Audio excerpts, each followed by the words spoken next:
Hello everyone guys, last 1 to 1 ఎలా అయితే మనం లైక్ డిఫరెంట్ పీపుల్తో మనం స్టోరీస్ డిస్కస్ చేసాం, same time trade plans discuss చేసాం, ఫినాన్షియల్గా ఎట్లా ఉంటే నెక్స్ట్ మనం బ్యాలెన్స్ చేయగలం ఈ ట్రేడ్ ప్లాన్లో కూడా డిస్కస్ చేసుకున్నాం. ఎగ్జాక్ట్లీ ఈరోజు కూడా అలాంటి కైండ్ ఆఫ్ 1 to 1 మనం ఇప్పుడు డిస్కస్ చేయబోతున్నాం. బట్ ఎండింగ్ వరకు చూడండి, this 1 to 1 is going to be very different. But కాకపోతే మీకు ఏమైనా ఈ 1 to 1 స్టోరీ ఏ టైంలోనైనా కనెక్ట్ అయితే మాత్రం డెఫినెట్గా వీడియోని లైక్ చేయండి. ఇదే 1 to 1 ఇంకెవరికైనా షేర్ చేసినా సరే వాళ్ళకి ఈ స్టోరీ కనెక్ట్ అవుతుందని మీరు ఫీల్ అయితే డెఫినెట్గా వాళ్ళకి కూడా షేర్ చేయండి. నా without any delay let's get in to the video. Hello అండి. హాయ్. ఇప్పుడు ఈ స్టాక్ మార్కెట్లోకి మీరు ఎప్పుడు వచ్చారు? నేను లాస్ట్ 1 year 1 year బ్యాక్. ఎందుకు స్టాక్ మార్కెట్లోకి ఎందుకు రావాలనిపించింది? అంటే నేను జాబ్ మానేసిన తర్వాత నాకు కొంచెం యూట్యూబ్ వీడియోస్ ఫ్రెండ్స్ వల్ల స్టాక్స్లో ఇన్వెస్ట్ చేయడం అట్లా చూసి వాళ్ళ దగ్గర వాళ్ళు చెప్పిన ఓన్ సజెషన్స్ కాకుండా వాళ్ళు చెప్పినవి వీళ్ళు చెప్పినవి కొన్ని పేజెస్ ఫాలో అవ్వడం, దాంట్లో కొన్ని టాపిక్స్ నేర్చుకోవడం, అట్లా కొన్ని ఈక్విటీలో ఇన్వెస్ట్ చేయడం, అలా స్లోగా దాని మీద నాలెడ్జ్ గెయిన్ చేసుకొని 1 year నుంచి కొన్ని ఆన్లైన్ కోర్సెస్ తీసుకున్నాను. అట్లా ఇప్పుడు దాంట్లోకి వెళ్దాము, జాబ్ వద్దు అని చెప్పి ట్రేడింగ్ సైడ్ వద్దామని అలా ఇంట్రెస్ట్. ఈ 1 yearలో ఓన్లీ ఈక్విటీ ట్రేడింగ్ చేశారా, ఆప్షన్స్ కూడా చేశారా? లేదు, F&O కూడా చేశారు. F&O కూడా చేశారు. అప్పుడు F&O ఎలా చేశారంటే ఓన్గా చేశారా లేకపోతే? లేదు, కొన్ని ఆన్లైన్ కోర్సెస్లో కొంతమంది లైవ్ క్లాసెస్ ఇచ్చేవాళ్ళు. అంటే లైవ్లో కూడా ఆ ట్రేడ్ వర్కౌట్ అయితే అవుతుంది, లేకపోతే స్టాప్ లాస్ హిట్ అయిపోయేది. సో వాళ్ళు మాక్సిమం 1 or 2 ట్రేడ్స్ తీసుకోమనే వాళ్ళు. ప్రాఫిట్ అయితే ఎక్కువ హోల్డ్ చేసే వాళ్ళం కాదు, జస్ట్ ఒక 5 రూపీస్ 10 రూపీస్తో ఎగ్జిట్ అయిపోమనే వాళ్ళు. సో లాస్ మాత్రం కంట్రోల్ అయ్యేది కాదు, అట్లా హోల్డ్ చేస్తూ ఉండేవాళ్ళం. అంటే దాన్ని కూడా చెప్పేవాళ్ళు, కానీ మనం ఆగం కాబట్టి అది అలా స్టాప్ లాస్ హిట్ అయినా హోల్డ్ చేయడం వల్ల కొంచెం లాస్ అయ్యేది. ఇంకా F&O చేయడం ఈ మధ్య మానేసా. కానీ మామూలు అప్పుడు లైవ్ క్లాసెస్ ఉన్నా కూడా వాళ్ళకంటే హ్యూజ్ క్యాపిటల్ ఉంటుంది, మనకి అట్లా కాదు కదా. ఇన్వెస్ట్ రోజు అంటే ఎవ్రీడే ట్రేడ్ ఇచ్చేవాళ్ళు. అది మామూలు మనకి ఇప్పుడు నేర్చుకున్న నాలెడ్జ్ ప్రకారం వీక్లీ 2 or 3 times రావచ్చు ట్రేడ్ F&Oలో, కానీ వాళ్ళు ఎవ్రీడే 2-3 ట్రేడ్స్ ఇచ్చేవాళ్ళు. అది ఎట్లా అయ్యేదంటే ఖచ్చితంగా లాస్ అయ్యేది. 5 daysలో అట్లీస్ట్ 3 days అయినా లాస్ ఉండేది. సో అలా క్యాపిటల్ పోయేది, లాసెస్ అయిపోయేది. ఇంకా అట్లా F&O చేసేదాన్ని కానీ మానేశాను. సో ఇప్పుడు మొత్తం సబ్జెక్ట్ నేర్చుకొని కంప్లీట్గా నేర్చుకున్న తర్వాత కొంచెం ప్రాక్టీస్ అయిన తర్వాత అప్పుడు F&O చేద్దామని ఉంది. ప్లస్ ఓన్గా ఏమన్నా ఓన్ ఇన్కమ్ జనరేట్ చేసుకునే ఛాన్సెస్ ఉన్నాయా అన్నట్టు జాయిన్. ఇప్పుడేమనిపించింది సెషన్లన్నీ విన్న తర్వాత అయితే కాన్ఫిడెన్స్ వచ్చింది. అసలు ఇంతకు ముందు చేసిన F&Oకి ఇప్పటికీ అసలు సంబంధమే లేదు. అట్లీస్ట్ ఎవరైనా చెప్పినా చెప్పకపోయినా మనం ఓన్గా ఆగచ్చు, ఇక్కడ వెళ్ళొద్దు ఎంట్రీకి అన్న కొంచెం నాలెడ్జ్ అయితే వచ్చింది. ఇప్పుడు ఈ F&O ట్రేడ్ సెటప్లో మీరు F&O ఒకవేళ చేద్దాం అనుకుంటే ఎంత క్యాపిటల్తో చేస్తారు? ఇప్పుడైతే ఒక 20,000 అంతే. అంతకు మించి పెట్టాలనుకోవట్లా. ప్రెజెంట్ రైట్ నా కంప్లీట్ ఫుల్ టైమే కదా మీకు? అంటే ఇప్పుడు జాబ్ చేయాలి లేకపోతే ఇన్కమ్ ప్రెషర్ కానీ అసలు ఫినాన్షియల్ గా ఏం ప్రాబ్లం లేదు. జస్ట్ నా ఓన్ గా ఏమైనా నేర్చుకొని అసలు ఎవరికైనా సజెస్ట్ చేయాలన్నా లేకపోతే నా ఓన్ గా ఏదైనా ఇన్కమ్ జనరేట్ చేసుకోవడం గురించే దీంట్లోకి వచ్చాను. ఓకే, ఇప్పుడు మీరేం డిస్కస్ చేద్దాం అనుకుంటున్నారు? నేనైతే నా పోర్ట్ఫోలియో ఇంకా మ్యూచువల్ ఫండ్స్ ఓన్ గా ఇన్కమ్ జనరేషన్ గురించి. సో మీకు ఇంట్లో మీ హస్బెండ్ ఎంత ప్యాకేజ్ వస్తుంది అతనికి? అతనికి మంత్కి ఒక 2.8 to 3 lakhs per month వస్తుంది నెట్. ఓకే, సో దాన్ని ఎలా అతను మేనేజ్ చేస్తున్నారు? దాని ప్రెసెంట్ అంటే రీసెంట్ గా ఇక్కడికి వచ్చాం కదా, ల్యాండ్ లో ఇన్వెస్ట్ చేసాం మేము లాస్ట్ మంత్ లో. ఈఎంఐలో తీసుకున్నారా? లేదు, మొత్తం పేమెంట్ చేసి ల్యాండ్ తీసేసుకున్నాము. ఇప్పుడు ప్రెసెంట్ వచ్చే ఇన్కమ్ తో SIP మ్యూచువల్ ఫండ్స్ లో లేకపోతే స్టాక్స్ లో మన ఓన్ గా ఇప్పుడు నేను నేర్చుకున్నాను కాబట్టి నా ఓన్ గా నేను అది ఎలా మేనేజ్ చేయాలని. ఓకే, మీ హస్బెండ్ ఇన్కమ్ గెయిన్ చేస్తున్నా సేమ్ టైం అది ఎలా ఆపరేట్ చేయాలని నేను నేర్చుకోగలను. ఓకే, సో ఎందుకు చెప్పానంటే ఇన్కమ్ ప్లానింగ్స్ అనేవి 4 typesలో ఉండాలన్నమాట. బేసిక్గా ఒక ఇన్కమ్ ప్లాన్ అది మీరు ఎర్న్ చేసినా మీ హస్బెండ్ ఎర్న్ చేసినా ఎవరు ఎర్న్ చేసినా ఫస్ట్ వన్ ఎమర్జెన్సీ ఫండ్ ఉండాలి. ఓకే, ఎమర్జెన్సీ ఫండ్ అంటే యాక్చువల్గా మొత్తం డబ్బులు ఎమర్జెన్సీ ఫండ్ కాదు. మీ హస్బెండ్కి 3 lakhs రానివ్వండి, 5 lakhs రానివ్వండి, కానీ మీకు మీ హస్బెండ్కి కలిపి యావరేజ్ మీ ఇద్దరే ఉంటున్నారా లేదా ఇద్దరమే ఉంటాం. మీరిద్దరు సెపరేట్ గానే కదా, అదే మీరిద్దరు మాత్రమే కదా ఉంటున్నారు ఇంట్లో. సో మీ ఇద్దరికి మాత్రమే. So house expenses same time మీ సర్వైవ్ అవ్వడానికి డే టు డే సర్వైవ్ అవ్వడానికి కావాల్సిన అమౌంట్ ఫర్ ఎగ్జాంపుల్ మంత్కి 50,000 అవుతుంది అనుకుందాం. Let's take 50,000 into 1 year 6 lakh rupees. అది మీరు ఎప్పుడైనా సరే ఒక పర్సనల్ బ్యాంక్ అకౌంట్లో మీరు పెట్టుకోవాలి. That is the first one. ఎందుకు అని అంటే ఎప్పుడు ఏ టైంకి ఎమర్జెన్సీ వస్తుంది అనేది మనకి తెలియదు. సో ఆ 6 lakh rupees అమౌంట్ కూడా ఎందులో పెట్టుకోవాలంటే మీరు ఏ బ్యాంక్ అకౌంట్ అయితే మాత్రం కామన్గా యూజ్ చేయరు. ఫర్ ఎగ్జాంపుల్ మీరు ఫోన్పేకి ఇంటర్లింక్ లేని బ్యాంక్ అకౌంట్ ఏదైతే ఉంటుందో ఆ బ్యాంక్ అకౌంట్ పెట్టుకొని అందులో అమౌంట్ కూడా మీరు కావాలనుకుంటే మొత్తం అలా బ్యాంక్ అకౌంట్లో ఉంచుకుంటాం, మనకి దేనికి ఉపయోగపడట్లేదు అని అనుకుంటే దాన్ని స్వీప్ ఇన్ ఎఫ్డీ కింద మార్చేయచ్చు. స్వీప్ ఇన్ ఎఫ్డీ అని అంటే ఎఫ్డీ లాంటిదే. ఫిక్స్డ్ డిపాజిట్ అనేది ఏంటంటే ఒక 3 years 5 years 10 years మనం చేస్తాం, దాన్ని బ్రేక్ చేయడం అవ్వదు. సో ఈ స్వీప్ ఇన్ ఎఫ్డీ ఏంటంటే ఎప్పుడైనా మనం బ్రేక్ చేయొచ్చు, అది ఫిక్స్డ్ డిపాజిట్ లానే ఉంటుంది. ఓకే, అది మనకి ఇన్ఫ్లేషన్ తగ్గట్టుగా రిటర్న్ జనరేట్ చేస్తుంది. అప్పుడు మన మనీ వాల్యూ పడిపోదు ఈ ఎమర్జెన్సీ ఫండ్ మీద. ఇంకోటి ఏంటంటే నేను కొంతమందికి ఈ మధ్య సజెస్ట్ చేస్తున్నాను, ఎమర్జెన్సీ ఫండ్లో కొంత స్వీప్ ఇన్ ఎఫ్డీ, కొంత వచ్చేసరికి డెట్ మ్యూచువల్ ఫండ్స్లో పెట్టమంటున్నాను. ఎందుకంటే డెట్ మ్యూచువల్ ఫండ్స్ మీద వచ్చే రిటర్న్కి 0 tax first one. Second one వచ్చేసరికి మనకి ఎమర్జెన్సీ ఫండ్ మొత్తం ఒకసారి వాడడం కదా, 1 year తగ్గట్టుగా మన దగ్గర అమౌంట్ ఉంది అనేటప్పుడు 6 months తగ్గట్టుగా అమౌంట్ మనం యూజ్ చేస్తాం. ఈ లోపు అమౌంట్ కావాలనుకుంటే నెక్స్ట్ డే మార్కెట్ ఓపెన్ అవుతుంది కాబట్టి ఆ డెట్ మ్యూచువల్ ఫండ్ ఎగ్జిట్ చేసేస్తాం. ఇన్కమ్ సోర్సెస్లో ఫస్ట్ ఎమర్జెన్సీ ఫండ్ ఉండాలి. సెకండ్ వన్ హెల్త్ ఇన్సూరెన్స్ ఉందా మీ హస్బెండ్కి లేదా అంటే ఇప్పుడు ఆఫీస్లో కవరేజ్ ఉంటుంది కదా అంతే. బేసిక్గా ప్రైవేట్ కంపెనీస్ కార్పొరేట్ కంపెనీస్కి వచ్చేది కేవలం hardly 5 lakh rupees. Always remember you should have health insurance of more than once year. Almost once year ఉండాలి. నేనైతే మినిమం 50 lakh ప్లస్ సజెస్ట్ చేస్తాను హెల్త్ ఇన్సూరెన్స్. హార్డ్లీ మీ ఇద్దరికి కలిపి ఎంత ఉండొచ్చు? మీ ఏజ్ ఎంత? 28. మీ ఏజ్ 28, మీ హస్బెండ్ ఏజ్ 28. హార్డ్లీ మీ ఇద్దరికి కలిపి అప్రాక్సిమేట్లీ ఒక 15,000 to 20,000 అవుతుంది. 15,000 అవుతుంది పర్ ఇయర్. 15,000 అంటే మంత్లీ 1,200కి మించి ఉండదు. Okay, and if you're planning for children's maternity దాన్ని యాడ్ చేసుకుంటారు, దానికి మెటర్నిటీ యాడ్ చేసుకుంటారు. అప్పుడు ఎంత అవుతుంది? 15,000. మెటర్నిటీకి రైడర్ కూడా ఉండదు. కొన్ని ఇన్సూరెన్స్ అయితే మెటర్నిటీని ఇంక్లూడ్ చేసి ఇస్తున్నాయి. నివా తీసుకోండి, మెటర్నిటీ ఇన్సూరెన్స్ తీసుకొని ఇస్తారు, ఇంక్లూడ్ చేసి ఇస్తుంది. So health insurance compulsory mandatory. This the second one. Third one వచ్చేసరికి term insurance. What is term insurance? Term insurance అనేది ఏంటంటే ఒకవేళ మీ హస్బెండ్కి ఏదైనా రిస్క్ జరిగితే మీకు అది హెల్ప్ అయ్యేటట్టు ఉంటుంది. ఓకే, నేను మన ఆఫ్లైన్ సెషన్లో చెప్పాను. సో టర్మ్ ఇన్సూరెన్స్ అనేది, టర్మ్ ఇన్సూరెన్స్ 2 విధాలుగా ఉపయోగపడుతుంది. ఒకటి, టర్మ్ ఇన్సూరెన్స్ మనం ఎక్స్పైర్ అయిపోతే వచ్చేది. 2, మనం టర్మ్ ఇన్సూరెన్స్ తీసుకున్న తర్వాత మనకి ఏదైనా జరిగితే, for example disability like cancer వచ్చి మనం బెడ్ రెస్ట్ తీసుకుంటున్నా, లేకపోతే యాక్సిడెంట్ అయ్యి సో సంథింగ్ మరి కదలలేని సిచ్యువేషన్లో ఉన్నాం, ఆ టైంలో యాక్సిడెంటల్ డిజబిలిటీ కానీ ఇలాంటివి మనకి అయినప్పుడు టర్మ్ ఇన్సూరెన్స్కి ఆ రైడర్ని యాడ్ చేసుకుంటే ఆ అమౌంట్ కూడా వస్తుంది. అప్పుడు ఏంటంటే ఆ అమౌంట్ తోటి సంథింగ్ మనం అంత లంసమ్ అమౌంట్ వచ్చినప్పుడు 70 lakh to 80 lakh, మేము SWP పెట్టుకున్నాం మంత్కి 80,000 to 70,000 వస్తుంది. సో ప్రొటెక్షన్ ఉంటుంది అనమాట. అంటే మనకి రిస్క్ జరిగిన ప్రొటెక్షన్ ఉంటుంది, మనం బ్రతికుండి మనకి ఏదైనా రిస్క్ అంటే యాక్సిడెంట్ టైప్ ఏదైనా జరిగినా ఉంటుంది. టర్మ్ ఇన్సూరెన్స్ ఈ 3 ఉండేటప్పుడే దేనికైనా మనం లైఫ్ని సెక్యూర్ చేసుకున్నట్టు. ఓకే, ఆ తర్వాత 4th ఇన్కమ్ ప్లాన్ ఏదైతే ఉందో, అంటే 4th వన్, ఈ 3 చేయగా మీకు ఎంతో కొంత ఇంకా ఇన్కమ్ సేవ్ అవుతూ ఉంటుంది. ఆ ఇన్కమ్ని స్ప్లిట్ చేయాలన్నమాట.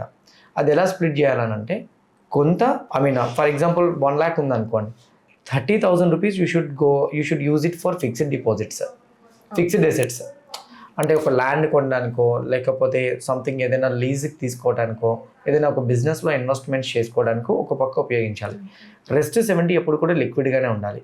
మీరు ఎప్పుడైనా గుర్తుపెట్టుకోండి, మీ దగ్గర అసెట్స్ ఉంటే, ఎవరి దగ్గర అసెట్స్ 2 ఉంటాయి, ఒకటి fixed asset, 2 liquid asset. Fixed asset అంటే ల్యాండ్స్ కొనడం, లిక్విడ్ అసెట్స్ అంటే ఎక్కడైనా ఇన్వెస్ట్మెంట్ చేయడం, అంటే స్టాక్ మార్కెట్లో ఇన్వెస్ట్మెంట్ చేయడం, మ్యూచువల్ ఫండ్స్లో ఇన్వెస్ట్మెంట్ చేయడం, ఇలా చేయడం అనమాట. సో ఫిక్స్డ్ అసెట్ వచ్చేసరికి మనం మోస్ట్లీ చేసేటప్పుడు మీకు ఇప్పుడు మీ హస్బెండ్కి 1.5 lakh 2 lakh సేవ్ అవుతుంది అనుకుందాం. లెట్స్ టేక్ అన్ ఎగ్జాంపుల్ చెప్తున్నాను. 2 lakh సేవ్ అయితే ఇవన్నీ చేయగా, నేను ఏదైతే ఎమర్జెన్సీ ఫండ్ చెప్పానో హెల్త్కి పే చేయగా, టర్మ్కి పే చేయగా 1.4 lakh ఉంది. ఇప్పుడు రైట్ నో ఆ 1.4 lakh ఏదైతే ఉందో అందులో మీరు 30% ఇన్కమ్ని ఫిక్స్డ్ అసెట్ వైపు అలొకేట్ చేసుకోవాలి. ఒకవేళ కొనుక్కుంటే ఏదైనా ఫిక్స్డ్ అసెట్ మీరు ఈఎంఐకి వెళ్ళి కొనుక్కుంటే 30% మాత్రమే అలొకేట్ చేయాలి. 70% లిక్విడ్ అసెట్స్కి మీరు అలొకేషన్ ఇవ్వాలి. ఆ 70% ఎలా? స్టాక్స్కి, మ్యూచువల్ ఫండ్స్కి. మ్యూచువల్ ఫండ్స్కి ఆ 70% ఇన్కమ్లోని మా అయితే ఒక 10-20% ఇచ్చేస్తారు ఎస్ఐపిస్ రూపంలో. ఈ 50,000 స్టాక్స్ చేస్తారు. 50,000 స్టాక్స్ ఎవరు చేయాలి? ఎవరికైతే టైం ఉంటుందో వాళ్ళకి. ఇప్పుడు మీకు టైం ఉంది కాబట్టి ఆ ఇన్కంలో 50% ఇన్కమ్ని మీరు స్టాక్స్లో పెట్టుకోవడానికి యూజ్ చేసుకోవాలి. ఇది ప్లాన్ అనమాట యాక్చువల్గా. ఈ ప్లాన్ ఫాలో అయినప్పుడే మనం చేయగలుగుతాం. ఓకే, అంటే పాయింట్ ఏంటంటే కంప్లీట్గా మనకు ఒక షీల్డ్ ఉన్నట్టు ఉంటుంది అనమాట. అది మెయిన్ పాయింట్. ఓకే, ఇప్పుడు మీరు ఎలా చేద్దాం అనుకుంటున్నారనే చెప్పండి.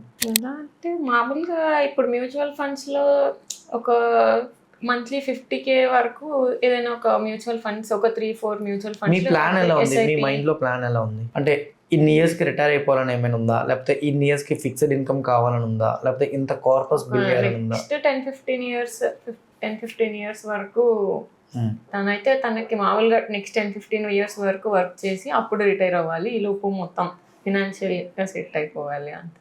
10-15 ఇయర్స్కి ఫినాన్షియల్గా సెట్ అయిపోవాలి. సో 10-15 రిటైర్ అయిపోవాలి, జాబ్ వదిలేయాలి అన్నట్టు. ఓకే, ఇంకా జాబ్ వదిలేయాలి, ఇంకా రిటైర్ అయిపోవాలి. రిటైర్ అవ్వాలంటే మీకు ఎంత ఇన్కమ్ కావాలి 15 ఇయర్స్కి? Some but you can tell me. 2 lakh, 3 lakh, 5 lakh? Per month ఒక 2-3 lakhs అని.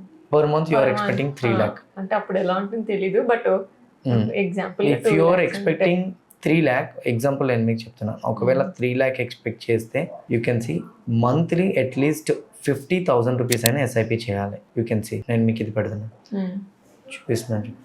50,000 rupees SIP, 10% step up, every year 10% step up చేయాలి. 10% స్టెప్అప్ చేస్తానంటే గుర్తుపెట్టుకోండి, ఈ ఇయర్ మొత్తం 60,000 అయితే నెక్స్ట్ ఇయర్ నుంచి 66,000 మీరు చేయాలి. ఆ నెక్స్ట్ ఇయర్ నుంచి 72,000, ఆ నెక్స్ట్ ఇయర్ 78, అంటే ఎవ్రీ ఇయర్ 10% ఇన్కమ్ పెరగాలి. సో తర్వాత ఇంకోటి ఏంటంటే 15% రేట్ ఆఫ్ రిటర్న్ వేసుకుంటే 15 ఇయర్స్కి 5 crore. Okay, if you do this 5 crore, అంటే మీరు ఈ 5 crore ఎస్డబ్ల్యూపీ ప్లాన్ కానీ సెలెక్ట్ చేసుకుంటే 5 crore ఎప్పుడు 1% విత్డ్రా నేను సజెస్ట్ చేయను. ఓకే, 1% విత్డ్రా ఎందుకు పెట్టుకోకూడదంటే మార్కెట్ బుల్లి షేడ్ వెళ్తే పర్లేదు, బట్ బీరీ షేడ్ వస్తే అప్పుడు ఫండ్లో ఎక్కువ ఎన్ఏవి విత్డ్రా అయిపోతుంది. సో ఇక్కడ మీరు చూడండి, ఒక 25 ఇయర్స్ మీరు విత్డ్రా పెట్టుకున్న ఇది 5 crore, మంత్కి 3 lakh, 15% రిటర్న్ 25 ఇయర్స్కి, అది చేయగా మీకు 82 crore ఉంటుంది. ఓకే, సో మీరు అనుకునేటట్టు 3 lakh రూపీ కావాలనుకుంటే 15 ఇయర్స్ తర్వాత మంత్కి 3 lakh rupee, this time you have to do 60,000 rupees SIP. Sorry 50,000, మనం 15 అని ప్లాన్ చేసుకున్నాం. 50,000 అది ఫస్ట్ ప్లాన్ మీకు. ఓకే, ఇప్పుడు ఆ 50,000 ఎస్ఐపి కాకుండా రెస్ట్ ఆఫ్ అమౌంట్ ఏదైతే ఉందో దాన్ని ఈక్విటీ ట్రేడింగ్, ఈక్విటీలో కూడా స్వింగ్ ట్రేడింగ్, ఇవి మనం చేసుకోవాలన్నమాట. ఇది మెయిన్. సో ఇప్పుడు ఈ స్వింగ్ ట్రేడింగ్తో పాటు మీవి ఏమైనా పోర్ట్ఫోలియోస్లో ఇన్వెస్ట్మెంట్స్ చేసినవి కానీ, లేదా మీ దగ్గర ఇప్పుడు క్యాపిటల్ కానీ ఎలా ఉంది? క్యాపిటల్ పోర్ట్ఫోలియోలో అంటే ఇప్పుడు ఒక అకౌంట్లో 10 ఉంది, ఇంకొక దాంట్లో రీసెంట్ కొంచెం తీసేసి 1 మెయింటైన్ చేస్తున్నా. అది కూడా తీసేసి పోర్ట్ఫోలియో చేంజ్ చేద్దామని. ఓకే, తర్వాత ఫస్ట్ నేను నేర్చుకున్న తర్వాత మళ్ళీ స్వింగ్ ట్రేడింగ్ స్టార్ట్ చేద్దాం. ఇప్పుడు మీ దగ్గర ఉన్న క్యాపిటల్ ఓన్లీ 10 lakh మాత్రమే? ఓన్లీ ఈక్విటీకి అయితే 10 ఈ 10 lakh మాత్రమే. సో ఇప్పుడు ప్రెసెంట్ రైట్ ఈ 10 lakhలో ఏదైనా స్టాక్స్ని ఎగ్జిట్ చేసేయాలన్నా, లేకపోతే పోర్ట్ఫోలియోని వెరిఫై చేయాలని ఏదైనా అనుకుంటున్నారా? కొన్ని అంటే లాస్ట్ అంటే బడ్జెట్ ముందు నుంచి మార్కెట్ పడుతుంది కదా, అప్పటి నుంచి కొన్ని స్టాక్స్ కంటిన్యూ లాసెస్లోనే ఉన్నాయి. ఇంకా అవి గ్రోత్ ఉందా లేదా, లేకపోతే అవి తీసేసి కొత్త వాటిలో ఇన్వెస్ట్ చేయడం బెస్టా? ఇందులో కొన్ని స్టాక్స్ మీరు చూస్తే, కొన్ని స్టాక్స్ మనం ఆల్రెడీ చూసినట్టున్నాం కదా. చూసాము. అంటే ఇది ఎగ్జిట్ చేసేయమంటారా కొన్ని, లేకపోతే ఫస్ట్ ఆఫ్ ఆల్ ఇవి మీరు లాంగ్ టర్మ్ అనుకుంటున్నారా, షార్ట్ టర్మ్ అనుకుంటున్నారా? అంటే ఇప్పుడు ఈ ఫండ్ అయితే ఏమో అవసరం లేదు, ఆ 10ది ఏదైనా చేంజ్ చేసి అలా ఉంచేసినా పర్లా, లేదా అవే హోల్డ్ చేయాలన్నా ఓకే. గుర్తుపెట్టుకోండి, లాంగ్ టర్మ్కి అని అంటే 3 years 4 years పడినా ఇంకో 4 years తర్వాత మళ్ళీ అవి పెరుగుతాయి. ఓకే, లేదు ఇప్పటికి ఇవి వాల్యుయేషన్లో ఉన్నాయంటే తీసేయండి, అందులో డబ్బులు తీసుకుని ఇంకో దాంట్లో పెట్టుకుంటాను ఇన్వెస్ట్మెంట్ అనేది అనుకున్నా. అప్పుడు మీరు ఏం చేస్తారంటే, ఇందులో ఆల్రెడీ మీకు బిఈఎల్ స్టాక్ 130% ఉంది. మీరు ఏం చేస్తారంటే, ఎప్పుడైనా మోర్ దాన్ 100 వచ్చినప్పుడు అది లాంగ్ టర్మ్ మీకు వ్యూ బాగుంటుంది అని అనుకుంటే అందులో 100% ప్రాఫిట్ని తీసేయాలి. ఎగ్జాంపుల్ నేను మీకు చెప్తాను, రీసెంట్గా పాలిక్యాబ్ నాకు 100% ప్రాఫిట్ వచ్చింది. I invested 1.3 lakh and I got 1.3 lakh. నేను ఆ 1.3 lakh తీసేసాను, నేను ఇన్వెస్ట్మెంట్ చేసేది ప్రాఫిట్ 1.3 lakh మాత్రమే అందులో ఉంది. ఇప్పుడు ఈ 1.3 lakh నేను వేరే స్టాక్ ఏదైతే నాకు ఆపర్చునిటీ అనిపించిందో అందులో పెట్టుకున్నాను. ఈ బిఎల్ స్టాక్ తర్వాత డిప్ అవుతుంది కంపల్సరీగా. ఇప్పుడు నేను వేరే స్టాక్ ఆల్రెడీ డిప్ అయ్యి ఉన్న స్టాక్ ఎందులోనైతే పెట్టానో అది షార్ట్ టైంలోనే ఈజీగా 60 to 70% వస్తుంది. షార్ట్ టైం అంటే 1 month 2 months కాదు, it might take 6 months to 1 year, but it will get 60 to 70% return. అప్పుడు నేను ఏం చేస్తాను, ఇందులో వచ్చే ప్రాఫిట్ని తీసి ఆ బిఈఎల్ని యావరేజ్ చేస్తాను. ఇప్పుడు ఏంటి, నాకు లాంగ్ టర్మ్కి ఆ స్టాక్ నాకు వ్యూ ఉంటే BL is good for the long term. And ఒకవేళ నేను అది పెర్ఫామ్ చేయట్లేదని అనుకోండి, దాన్ని మరి యావరేజ్ చేయను, ఇంకేదైనా స్టాక్ ఉంటే అందులో పెడతాను. అప్పుడు ఈ స్టాక్ ఇంకా ఎగ్జిట్ అయిపోతే బెటర్ అని నేను ఫీల్ అయితే డెఫినెట్గా ఎగ్జిట్ అయిపోతాను. ఇంకోటి, ఎలాంటి స్టాక్స్ని మీరు ముందే ఎగ్జిట్ చేసేయాలో తెలుసా? ఇప్పుడు ఈ స్టాక్ ఆల్రెడీ 130% పెరిగింది. ఏ స్టాక్ అయినా more than 300% to 400% return in between 4 yearsలో వస్తాయి. 4 సంవత్సరాల్లో 400% ఆర్ 300% మొమెంటం ఇచ్చింది అనుకోండి, ఆ స్టాక్ నెక్స్ట్ 3 నుంచి 4 సంవత్సరాలు మరి పెర్ఫామ్ చేయదు. 3 to 4 years. ఎప్పుడైతే 3 to 4 years మీకు పెర్ఫామ్ చేయదనిపించిందో ఆ స్టాక్లో మొత్తం స్టేక్ని సెల్ చేయడం బెటర్. బికాజ్ అది ఒక ఎక్స్టెంట్కి ఇంకా వెళ్ళిపోయిన తర్వాత దాన్ని హోల్డ్ చేయడం నో ప్రాబ్లం. దాన్ని ఇంకా అదేమవుతుందంటే ఇంకో 3 years 4 years కన్సల్టేషన్లోకి వెళ్ళిపోతుంది. అప్పుడు మనం ఎంత హోల్డ్ చేసినా సరే నో యూజ్. అదే ఇన్వెస్ట్మెంట్ అనేది ఇంకో మంచి స్టాక్స్లో ఇన్వెస్ట్మెంట్ చేస్తే రిటర్న్ వస్తుంది. ఓకే, సో అట్లా బిఎల్ స్టాక్ కూడా ఇప్పటికే బాగా పెరిగింది, చాలా హై వరకు వెళ్ళింది. ఒకవేళ మీరు బుక్ చేస్తానంటే మొత్తం బుక్ చేయొచ్చు మీరు. ఓకే, అసలు దాంట్లో తీసేసినా ఓకే, నో వరీస్, మొత్తం తీసేసినా పర్వాలేదు. మళ్ళీ ఆపర్చునిటీకి అది వస్తుంది, అప్పుడు ఇన్వెస్ట్మెంట్ చేసుకోవచ్చు. ఓకే, సో నా నెక్స్ట్ వన్ ఇక్కడ మీరు చూడండి, హెచ్ఏఎల్ కూడా. మీరు హెచ్ఏఎల్ చాలా లేట్గా ఇన్వెస్ట్మెంట్ చేశారు. అది యాక్చువల్గా యావరేజ్ చేసి అది అంటే ఫస్ట్ అంటే నాకు తెలుసు అంతకన్నా మీరు ఆల్ టైమ్ హై ఎంటర్ అయ్యి ఉంటారు. ప్లస్ లో ఉన్నప్పుడు కొన్నాము, మళ్ళీ 4000 చేంజ్ లో కొనేసరికి 4900 అయింది యావరేజ్. అదే అంటున్నా, చాలా హైలో కొనేసారు. ఇప్పుడు రైట్ నో మీరు హెచ్ఏఎల్ని హోల్డ్ చేయాలన్నా సరే మేక్ షూర్ దట్ హెచ్ఏఎల్ స్టాక్లో అంత ఇన్వెస్ట్మెంట్ హోల్డ్ చేయకూడదు. మీ క్యాపిటల్లో 20% అలొకేషన్ ఇచ్చారు. అయితే మీరు ఒక మాట అనొచ్చు, ఉపేంద్ర హెచ్ఏఎల్ మంచి స్టాకే కదండి. I agree, HAL is an better stock, but the thing is HAL company ఇక్కడ నుంచి ఇంకో 200-300% గ్రో అవడం కష్టం. ఎందుకు? HAL stock minimum 6 months to 1 year అనే కన్సల్టేషన్లోకి వెళ్ళిపోతుంది. బికాజ్ రీసెంట్ డేస్లో హెచ్ఏఎల్ స్టాక్ బాగా పెరిగింది. అండ్ వాళ్ళు ఇచ్చే రీసెంట్గా గైడెన్స్ కూడా బాగుంది. ఇండియన్ గవర్నమెంట్ జీడిపి పైన 2.5% డిఫెన్స్కి అలొకేషన్ ఇస్తానని కూడా చెప్పింది నిన్ననే. కానీ స్టిల్ హెచ్ఏఎల్ స్టాక్లో ఆల్ టైమ్ హై దగ్గర అంత పెట్టడం కరెక్ట్ కాదు. As of now HAL is at all time high. అంత ఆల్ టైమ్ హై దగ్గర అంత క్యాపిటల్ పెట్టి యూజ్ చేసుకోవడం, హోల్డ్ చేయడం అనేది కరెక్ట్ పాయింటే కాదు. మొత్తం తీసేయమంటారా లేకపోతే? హెచ్ఏఎల్ స్టాక్ నన్ను అడిగితే దానికన్నా బెటర్ స్టాక్స్ ఉన్నాయి. హెచ్ఏఎల్ డిప్ అయిపోయిన తర్వాత చేయండి. ఓకే, మీ మైండ్లో ఒకటే గుర్తుపెట్టుకోండి, all time high 52 weeks high we should not touch even it is fundamentally strong. ఒకవేళ టచ్ చేయాలంటే ఎప్పుడో తెలుసా, ఆ స్టాక్ ఆల్ టైమ్ హై దగ్గర 1 year రేంజ్ బౌండ్లో ఉండిపోవాలి. ఇప్పుడు ఆల్ టైమ్ హై దగ్గర నుంచి మళ్ళీ స్టాక్ పైకి వెళ్ళే ఛాన్సెస్ ఉంటాయి.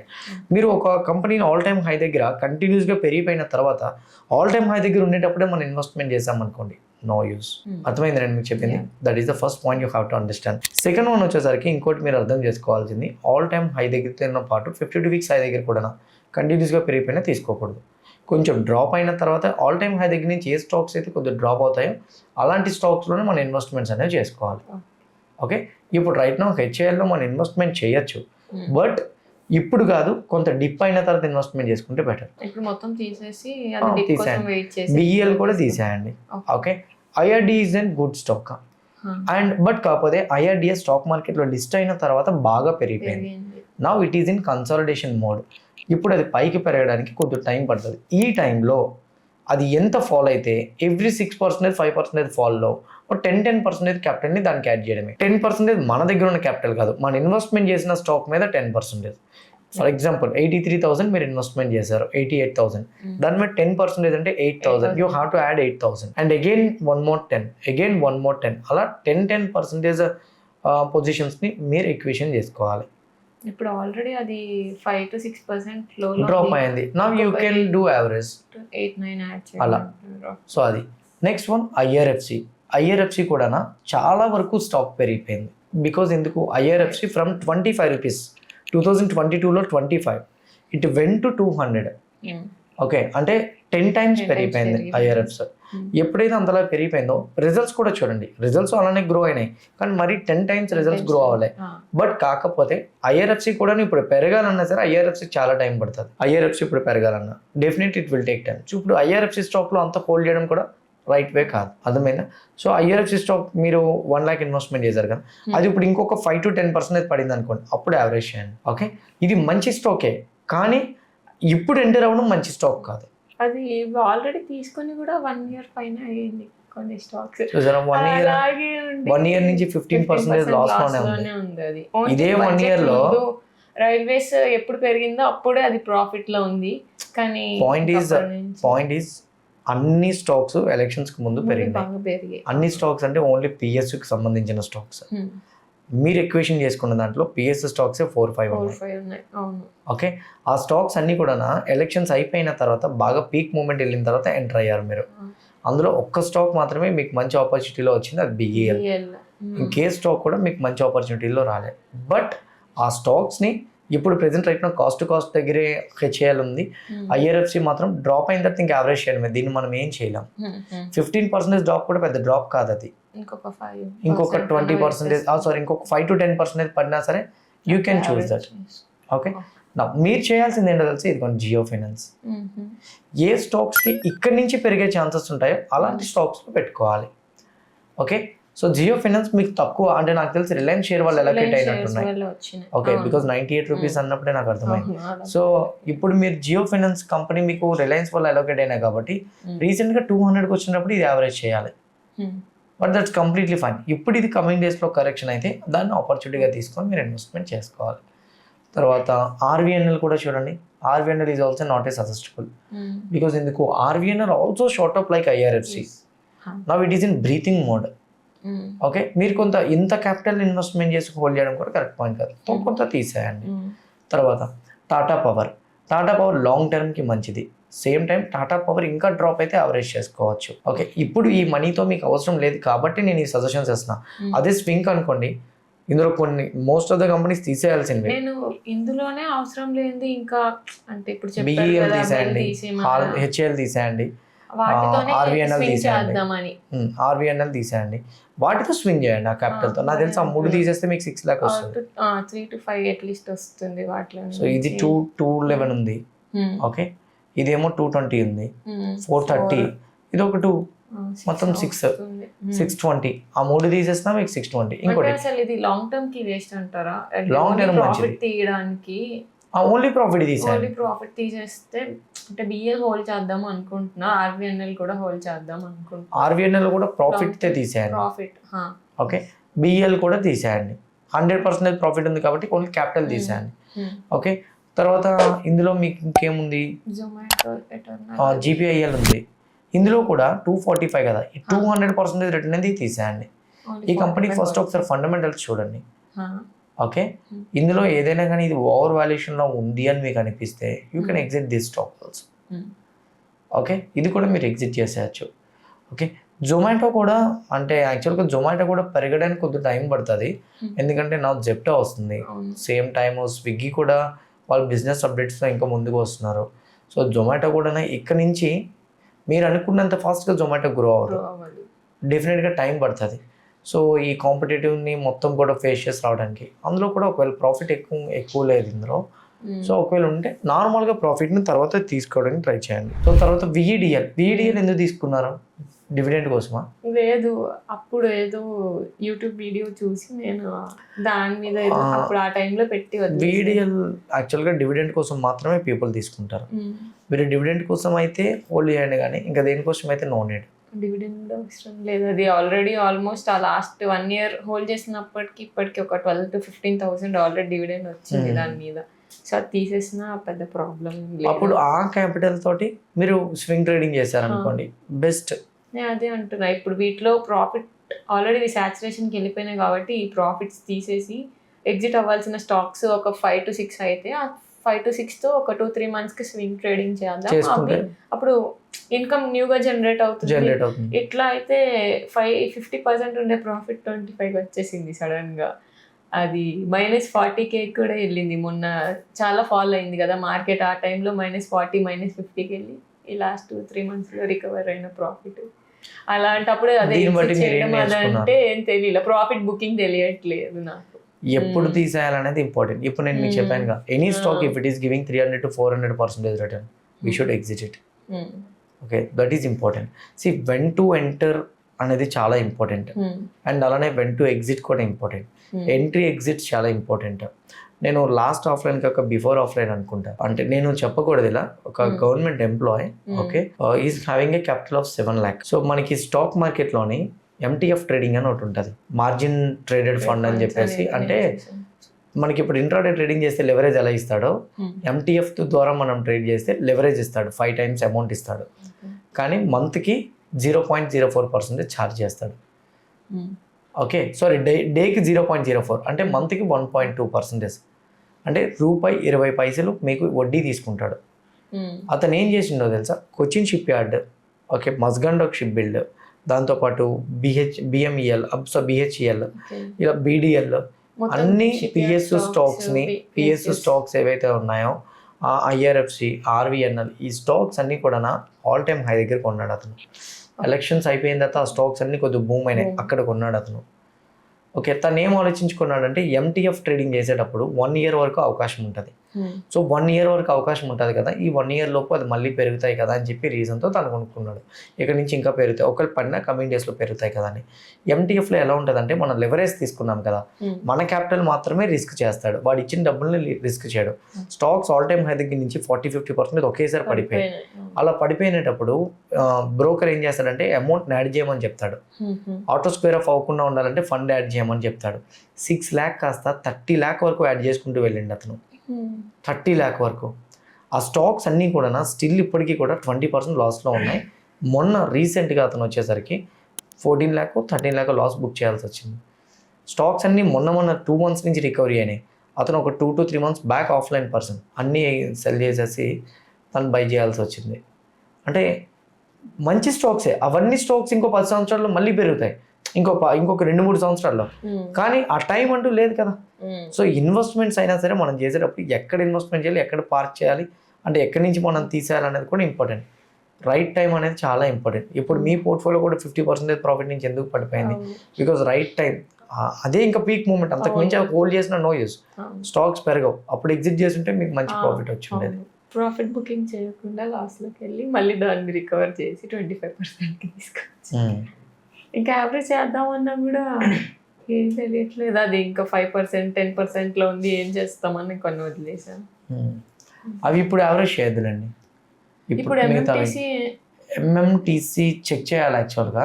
ఇది నేను ఇప్పుడు అయిపోయిన తర్వాత చెక్ చేస్తాను, ఓకేనా. ఇంకోటి మ్యూచువల్ ఫండ్స్ అలోకేషన్ కూడా ఒకటి గుర్తుపెట్టుకోండి. ఒక్కసారి మ్యూచువల్ ఫండ్స్ మీరు చేశారంటే 8 to 10 years వరకు దాన్ని తీయకూడదు. First one. Second one 1 to 3 years lock in period ఎందుకండి? మామూలుగా తను అడిగారు 1 to 3 years lock in period లో ఉండే వాటిలో పెడదామని. అందుకని లాక్ ఇన్ పీరియడ్ లో ఉంటే పాయింట్ ఏంటంటే ELSS స్కీమ్సే ఉంటాయి 3 years లాక్ ఇన్ పీరియడ్. అయితే బదులు 8 to 10 years బెస్ట్ అంటారు. 8 to 10 years lock in period ఉండదు, ఎప్పుడైనా తీసేయచ్చు. నేను చెప్పింది ఏంటంటే SIPs యొక్క రిటర్న్ అనేది 3 to 4 years వరకు రాదు ఎప్పుడు కూడా. ఎప్పుడు మనం ఎక్స్పెక్ట్ చేయకూడదు కూడా. ఈ 3 to 4 yearsలోనే మనకి SIPs అవుతున్నప్పుడు NAVs నెంబర్ ఆఫ్ యూనిట్స్ బాగా పెరుగుతాయి. ఒకేసారి మార్కెట్ బూమ్ అయినప్పుడు అప్పుడు రిటర్న్ హెవీగా కనబడుతుంది. ఇప్పుడు 100 షేర్లు ఉన్నాయి, ₹1 పెరిగితే మనకు ₹100 కనబడుతుంది. 1000 షేర్లు ఉంటే ₹1000 కనబడుతుంది, ₹1 పెరిగినా సరే. ఎగ్జాక్ట్లీ నెక్స్ట్ NAV కూడా అంతే. చిన్నది పెరిగిన NAV నెంబర్ ఆఫ్ యూనిట్స్ బట్టి ప్రాఫిట్ హెవీగా వెళ్తుంది. ఇప్పుడు కూడా మీరు SIP చేసేటప్పుడు 4 to 5 years కానీ కరెక్ట్గా SIP ఇచ్చుకుంటూ వెళ్తే నెక్స్ట్ 4 yearsకి అంటే 9 yearsకి మొత్తానికి బిగ్ వేలో బూమ్ అవుతాయి. SIP ఎప్పుడైనా మీరు బిగ్ మ్యాజిక్ ఫిగర్ చూడాలంటే 8 to 9 years. అలా అయితేనే మ్యాజిక్ ఫిగర్ చూడగలుగుతారు. ఇప్పుడు అలాంటి మ్యాజిక్ ఫిగర్లు చూడలేం, ఎందుకంటే 1 yearలో 3 yearsలో తీయాలంటే. నేను మ్యూచువల్ ఫండ్స్ ఎప్పుడు లాక్ ఇన్ పీరియడ్ మ్యూచువల్ ఫండ్స్ని సజెస్ట్ చేయను. ట్యాక్సేషన్ కోసం అయితే సజెస్ట్ చేస్తాను. ELSS స్కీమ్స్ ఉంటాయి, అందులో అన్ని ట్యాక్సేషన్స్ అవ్వదు. కేవలం 1.6 lakh సెక్షన్ 80C ప్రకారం ఏదైతే ఉందో అందులో మాత్రమే మనం ట్యాక్సేషన్ చూపించుకోవడం అవుతాయి. అదే నేను ఫస్ట్ అదే తెలుసుకుందాం అనుకున్న ఇక్కడ ఎంటర్ అవ్వాలి ఎంత పర్సెంట్. ఇప్పుడు స్వింగ్ కూడా మనం ఎంటర్ అవుతాము, అది ఒకవేళ నెక్స్ట్ 1 వీక్ ఆర్ 2-3 డేస్లోనే కొన్ని రిటర్న్ ఎగ్జిట్ చేసేయడమే. అంటే మనం ఎంత పర్సెంట్ పెట్టుకొని తీయడం బెస్ట్, లేకపోతే ఇప్పుడు పుల్ బ్యాక్ అయ్యే దగ్గర తీసేయడం బెస్ట్, అది ఎట్లా అని. స్టాప్ లాస్ ఎక్కడైతే ఉంటుందో మనం స్టాప్ లాస్ ఎంత పెట్టామో దానికి ఇంటూ 4 times టార్గెట్ పెట్టాలి. ఫర్ ఎగ్జాంపుల్ ఆ stop loss is 5%, our target is 20% or 30. అది ఫస్ట్ వన్. సెకండ్ వన్ వచ్చేసరికి నెక్స్ట్ రెసిస్టెన్స్ లెవెల్ ఉందనుకోండి, అక్కడ ఆ రెసిస్టెన్స్ లెవెల్కి ఒక 40%, 50% మనకు మొమెంటం ఉందనుకోండి, తీసేస్తాం. అంటే నియరెస్ట్ రెసిస్టెన్స్ దగ్గరలో ఉంటే అది 20 రీచ్ అయినా రెసిస్టెన్స్ వరకు వెయిట్ చేయడం బెస్ట్ అంటారు. నీ దగ్గరలో ఒక రెసిస్టెన్స్ ఉంది, అదొక 30% ఏదైనా ఉందనుకోండి, ఇక్కడ నుంచి 30% వచ్చి కానీ తీసేస్తాం. ఎట్లా ఇప్పుడు అవసరం లేదు కాబట్టి మనం హోల్డ్ చేయొచ్చు అంటే తీయకుండా హోల్డ్ చేయడమే బెస్ట్. అంతే. ఇప్పుడు ఇది కరెక్ట్ తీసేయడానికి మంచి టైం ఏంటంటే వేరే వాటిలో డిప్ ఉంది దాంట్లో ఇన్వెస్ట్ చేసేయచ్చు అంటారు. బిఈఎల్ తీసేసినా తప్పులేదు, ఫస్ట్ వన్. తర్వాత హెచ్ఏఎల్ తీసేయడం బెటర్. ఇన్వెస్ట్మెంట్ బ్లాక్ అయిపోయింది, జస్ట్ 3,000 ప్రాఫిట్, దాన్ని అది ఎగ్జిట్ చేసేయాలి. సో నెక్స్ట్ వన్ వచ్చేసరికి ఆర్వీఎన్ఎల్ తీసేయాలి. ఓకే, టాటా పవర్ హోల్డ్ చేయండి పర్వాలేదు, ఓకేనా. సో అది మిగతా ఉంచండి పర్వాలేదు. ఎటర్నల్ జొమాటోలో కూడా బుక్ చేస్తే జొమాటో అవసరం లేదు ఎక్కువగా. బిఈఎల్లో 100% తీసేయండి ప్రాఫిట్. ఓకే, 100 ఉంచండి, అంటే క్యాపిటల్ తీసేయండి. హెచ్ఏఎల్లో మొత్తం తీసేయండి, ఆర్వీఎన్ఎల్ మొత్తం తీయడానికి ట్రై చేయండి, లేదా హోల్డ్ చేయండి. ఐఆర్ఎఫ్సి కూడా వచ్చిన తర్వాత అప్పుడు యావరేజ్ చేయండి. మరి పోర్ట్ఫోలియోలో ఎక్కువ స్టాక్స్ అయిపోతాయి కదా, పర్వాలేదా స్వింగ్ లో? ఇవి తీసేస్తే మిగతా స్టాక్స్ తీసుకుంటారు కదా. స్వింగ్ లో కూడా 3 to 2 స్టాక్సే, నాట్ ఎవ్రీ స్టాక్. 3 స్టాక్స్ నుంచి 2 స్టాక్సే, అంతకు మించి మనం చేయం. హార్డ్లీ మనం స్వింగ్ లో చేసేది కూడా 2 to 3 స్టాక్స్, అంతకు మించి మనం చేయం. వీటిలో కూడా ఏమన్నా హోల్డ్ చేయాలా, తీసేయమంటారు? అవన్నీ తక్కువ ఇన్వెస్ట్మెంటే ఉంది వాటిలో, మొత్తం తీసేయండి. టాటా మోటార్స్ ఉంచండి, టాటా పవర్ ఉంచండి, సిడిఎస్ఎల్ ఉంచండి, మంచిగా ఓలా ఎలక్ట్రిక్ బెటర్ తీసేయడం బెటర్. మీరు ఏదో ఉంచుతానంటే ఏదో హోప్తో ఉంచండి.